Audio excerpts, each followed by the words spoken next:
Fala galera, vamos aí para mais uma aula do seu curso para o concurso da Fundac, né? Veja bem, e a temática de hoje é uma das melhores aulas sobre história da Paraíba, que é a presença holandesa na Paraíba entre os anos de 1634 e o ano de 1654, 20 anos da presença holandesa aqui no estado da Paraíba. Vamos lá. Antes de chegarmos a discutir a presença holandesa na Paraíba, vamos dar aí uma geral, porque lembra sempre que eu venho enfatizando. A prova ela fala de holandês e ela pode cobrar a Paraíba, pode cobrar a chegada e a invasão holandesa. Então vamos lá, vamos dar uma geral em tudo aí para você lembrar. Veja bem. Primeiro ponto importante, né? A chegada dos holandeses esteve ligada a um evento político denominado de União Ibérica. A União Ibérica ela começou, né, em 1580 e ela se estendeu até o ano de 1640. Então, entre 1580 e 1640, você teve aí a chamada União Ibérica. Vamos lá. O que é que eu tenho para falar sobre a União Ibérica? É um fenômeno político, e é um fenômeno porque isso não se repete nas histórias das monarquias, dos estados, que é nada mais, nada menos do que a união de dois países. Então imagina tu aí, o Brasil e a Argentina são países diferentes e de repente passa a ser um país só. Isso não aconteceu ainda bem com o Brasil e a Argentina, mas aconteceu com Portugal e com a Espanha. Então, União Ibérica é um fenômeno político de junção de duas monarquias, de duas coroas, a coroa portuguesa e a coroa espanhola. Essa união, ela perdura de 1580 até 1640, como eu já venho falando aqui e repetindo essa data. Bem, o que foi que aconteceu? Portugal teve um problema sucessório. Portugal teve um problema na sucessão, né? Chegou um determinado momento que o rei de Portugal, Henrique, não tinha mais quem o substituísse e aí acabou tendo como solução política a fusão dos dois países. Bem, começamos a União Ibérica. Então, a União Ibérica ela começa a partir da fusão, né, de política de dois países distintos do ponto de vista do dialeto, da língua e do ponto de vista da população também, né? Só que aí nós temos algumas consequências dessa União Ibérica. Você tem várias consequências. O que é que interessa para o teu concurso público aí da Fundac? É o seguinte, com a União Ibérica, com a junção das duas coroas, isso acabou afetando o comércio de cana-de-açúcar. O comércio açucareiro ele foi afetado. Vamos lá, vamos entender aí o que foi que aconteceu. O Brasil, a colônia portuguesa chamada de Brasil, era uma colônia excepcional produtora de cana-de-açúcar. Então aqui você tinha uma produção de cana-de-açúcar muito forte. Só que o Brasil, ele era um ótimo produtor de cana-de-açúcar mascavo, né?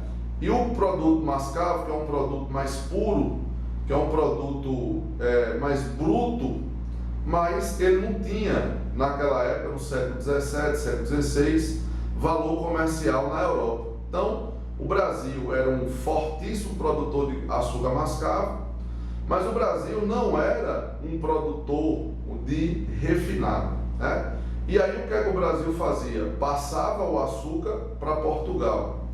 Essa passagem entre Brasil e Portugal, ela é uma passagem obrigatória.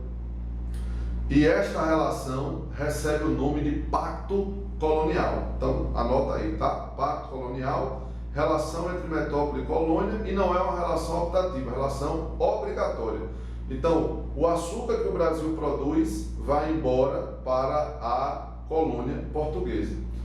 Portugal pegava aquele volume de açúcar mascavo brasileiro e vendia para a Holanda. Veja só você qual era o caminho do açúcar brasileiro: Brasil, Portugal, Holanda. Bem, o que é que os holandeses faziam?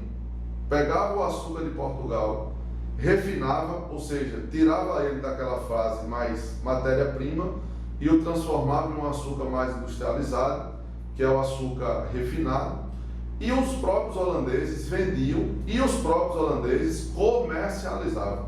Então veja bem você que antes da União Ibérica existia uma relação econômica entre Holanda e Portugal.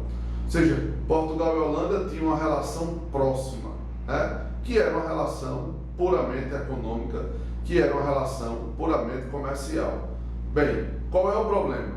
1580, União Ibérica. Como é que ficou a relação entre Brasil, entre Portugal e Holanda? Péssima. Primeiro que a partir de 1580 não é só Portugal, é a União Ibérica, né? É Portugal e Espanha. E lembrando que quando se formou a União Ibérica, o rei da União Ibérica foram os reis espanhóis. Por exemplo, o primeiro rei da União Ibérica foi Filipe II.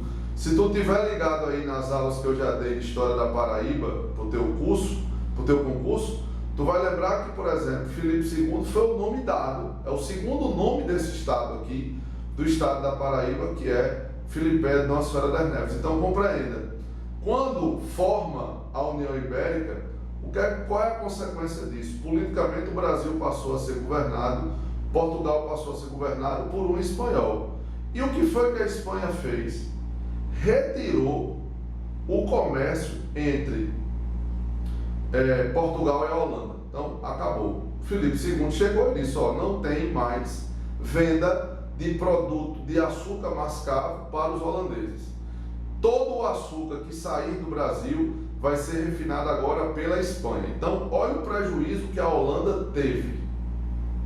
Olha o prejuízo que os holandeses tiveram com a União Ibérica. Eles foram retirados. O rei Filipe parou de comercializar cana-de-açúcar com os holandeses. Resultado, os holandeses sabiam refinar, eles tinham a melhor técnica, a melhor máquina de produção, mas o que é que eles não tinham mais? A matéria-prima, que era o açúcar mascavo, que agora sai do Brasil, e quem é que está refinando? A Espanha. A Espanha não precisa mais e não quer mais que a Holanda refine a cana-de-açúcar. Então, essa é a primeira parte. Você entender que o que foi que levou os holandeses a invadir o Brasil, especificamente o Nordeste? Os holandeses, eles queriam regressar, eles queriam retornar à produção de cana-de-açúcar. Os holandeses, eles queriam voltar a plantar, a produzir cana-de-açúcar. E para isso, eles só tinham uma solução, que era invadir o Nordeste, invadir o Brasil. Bem, primeira parte explicada, essa contextualização mais geral. Agora vamos começar a chegar aqui no Nordeste. Então os holandeses, eles se organizaram para invadir o Nordeste, para voltar a produzir cana-de-açúcar. A primeira tentativa de invasão holandesa no Nordeste não aconteceu na Paraíba, ela aconteceu em Salvador, ela aconteceu na Bahia. Deu errado. A segunda tentativa foi em Pernambuco, e aí deu certo. Então, no ano de 1630, os holandeses conseguiram invadir o estado de Pernambuco. Então, Pernambuco foi tomado pelos holandeses em 1630. Estes holandeses que invadiram Pernambuco em 1630, eles vão permanecer em Pernambuco até 1654, né? Que se você for parar para olhar aqui, meu caro aluno, é o mesmo ano da expulsão. Por quê? A invasão, ela aconteceu em datas diferentes, mas a expulsão, ela vai acontecer de um volume só, ela vai acontecer de uma vez só. Os holandeses vão ser expulsos do Nordeste, tá? Mas já nós vamos falar mais da expulsão. Vamos, por enquanto, continuar aqui discutindo a chegada dos batavos, dos holandeses, né? Então, os holandeses, eles começaram a chegar e invadem Pernambuco. O que foi que eles perceberam? Se eles não invadissem capitanias na vizinhança, eles ficariam vulneráveis a novas invasões, né? Que a capitania de Pernambuco está colada com a Paraíba, que está colada com o Rio Grande do Norte. Então os holandeses aí resolveram expandir o processo de colonização. E o que foi que aconteceu? Eles invadiram Pernambuco, né, que é o primeiro lugar que deu certo. Depois eles começam a expandir a invasão holandesa pelo Nordeste brasileiro. E chegando, finalmente, em 1634, 4 anos depois da invasão holandesa em Pernambuco, a capitania da Paraíba. Pois bem, chegamos aí ao ponto maior da nossa aula. Invasão holandesa na capitania da Paraíba durou 20 anos. Observe bem que eu coloquei aqui o nome dos administradores holandeses. Eu coloquei aqui apenas como um apoio pedagógico, porque no seu material, que é um material exclusivo, está tudo lá anotado com as datas que estes senhores governaram a Paraíba. Então vamos lá.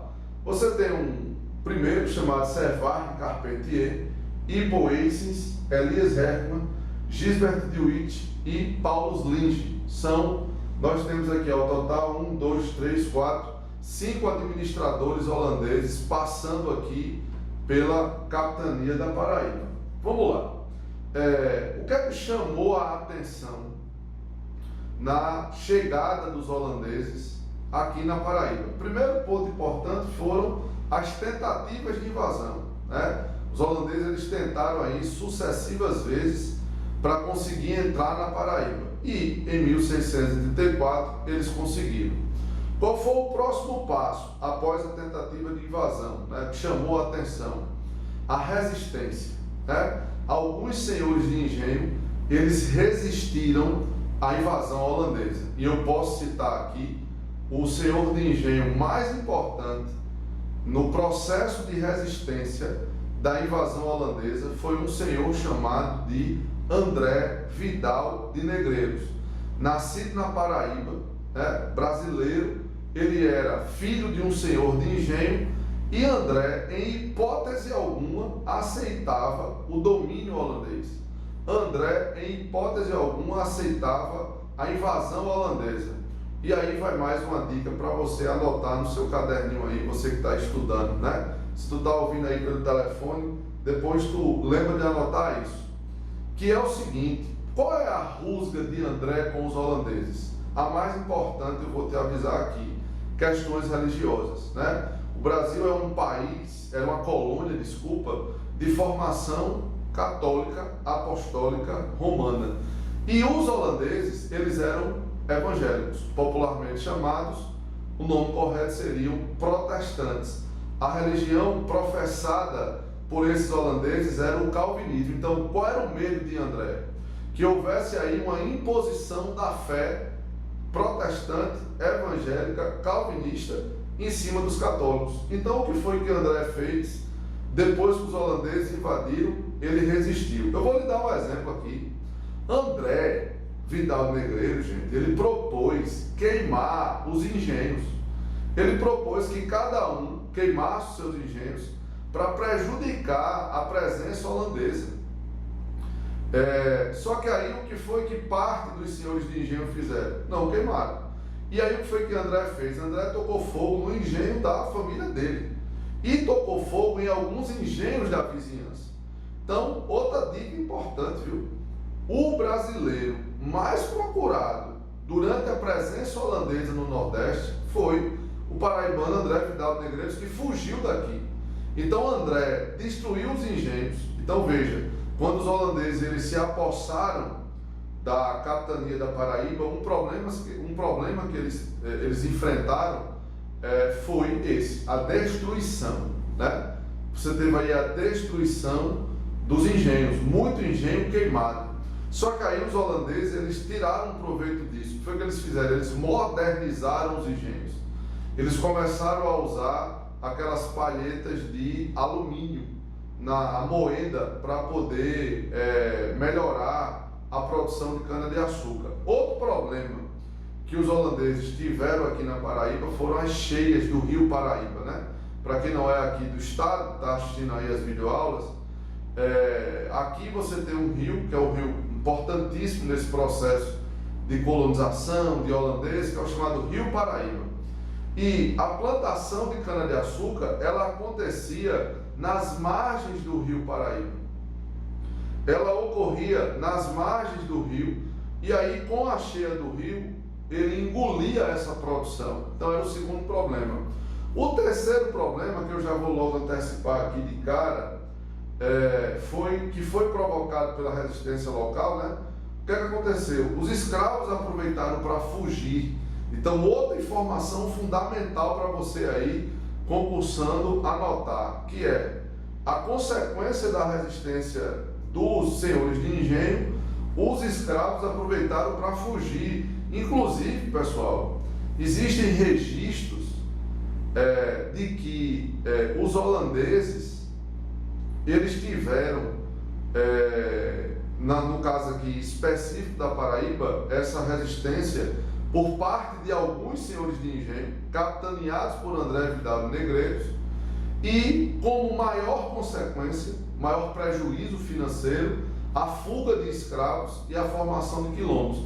Então eu falava para você aí, por exemplo, que um dos maiores registros da chegada de escravos ao quilombo dos Palmares, lá em Pernambuco, a época Pernambuco, foi nesse período aqui da chegada dos holandeses, porque os escravos aproveitaram para fugir devido à instabilidade política gerada. Pois bem, então o início foi de resistência.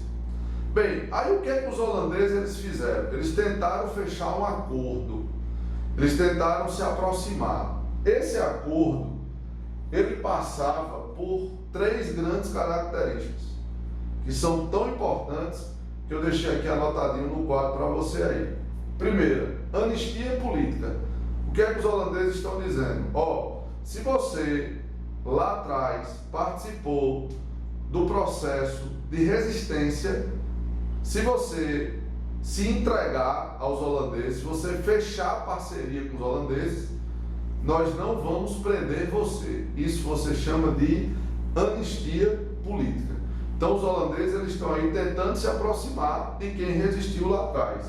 Segundo, lembra daquela história de André, ter medo de virar protestante? Olha o que os holandeses disseram aqui: liberdade de culto. Eu não quero a sua fé. Eu não quero aumentar a quantidade de protestantes calvinistas. Eu quero ganhar dinheiro.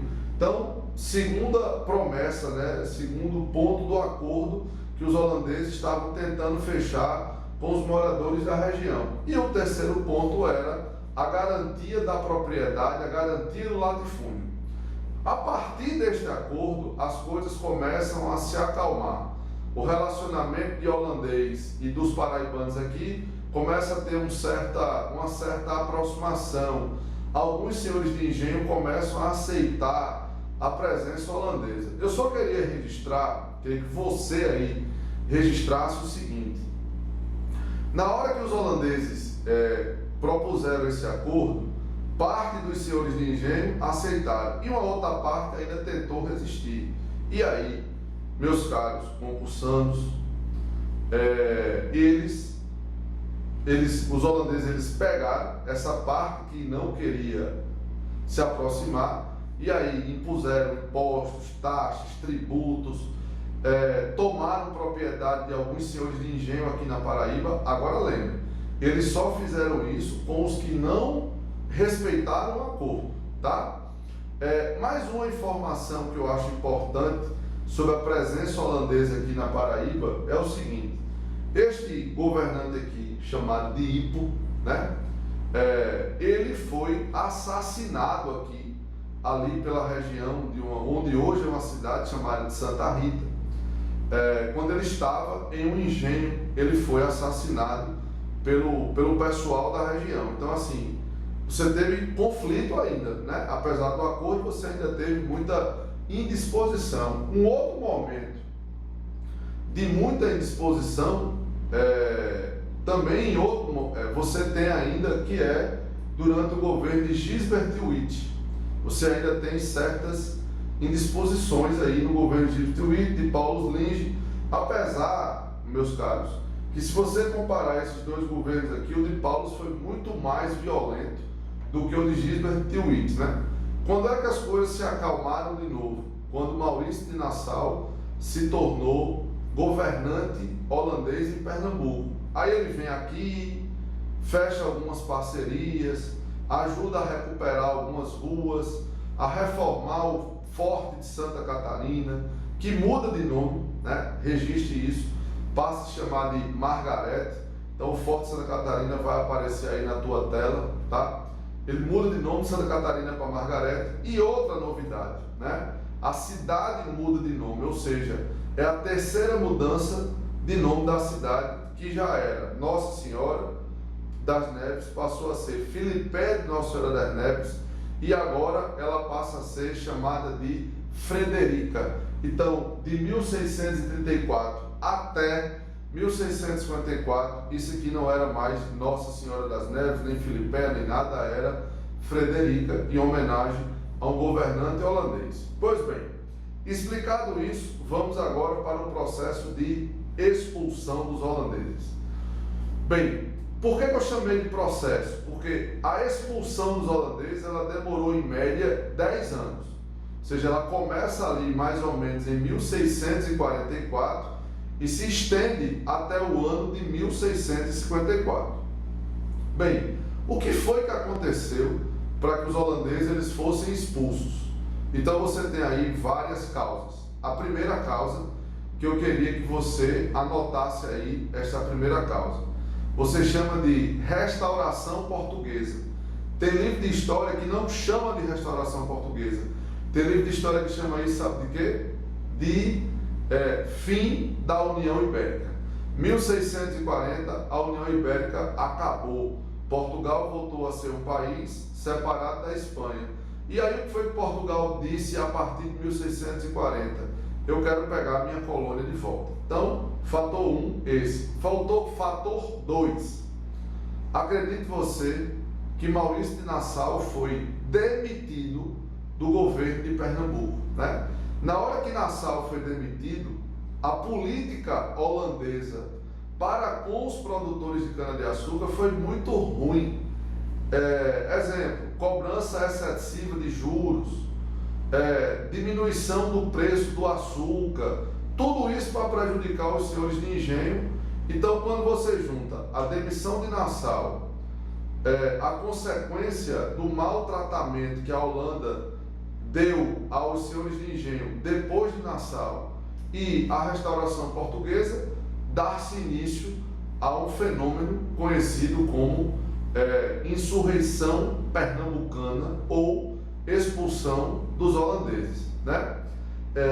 A batalha final de expulsão dos holandeses foi a chamada Batalha dos Guararapes, que acontece em Pernambuco, que acontece ali no estado de Pernambuco. E aqui na Paraíba você também teve algumas batalhas até se consolidar a expulsão dos holandeses.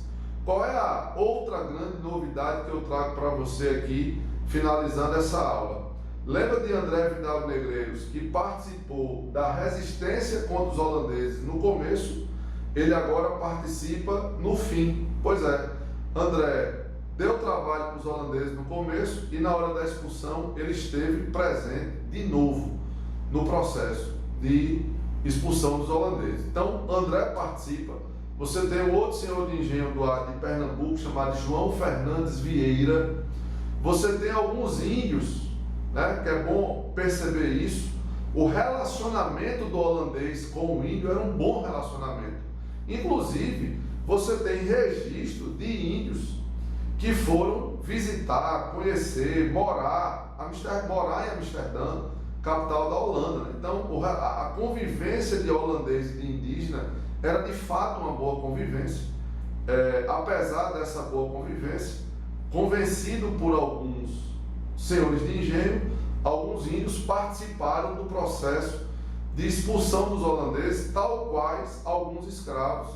O mais conhecido deles todos era um tal de Henrique Dias. Bem, juntando essas três forças, os holandeses eles foram colocados para fora do estado do Nordeste brasileiro no ano de 1654, fazendo com que a Holanda voltasse a pertencer fazendo com que o Nordeste voltasse a pertencer a Portugal. Mas antes eu queria que você lembrasse, os holandeses eles foram expulsos em 1654. Eles foram expulsos em 1654 e eles foram para que lugar?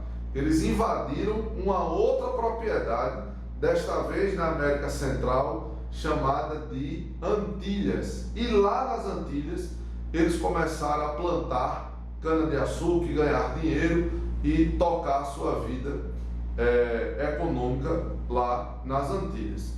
Bem, para a gente encerrar de vez agora, só mais uma observação. Lembre que quando os holandeses eles invadiram o Nordeste, o Brasil, a Paraíba, os holandeses também eles invadiram as colônias portuguesas na África, né? E afinal, se a Holanda queria plantar cana-de-açúcar, o que danada a Holanda foi fazer na África? Simples.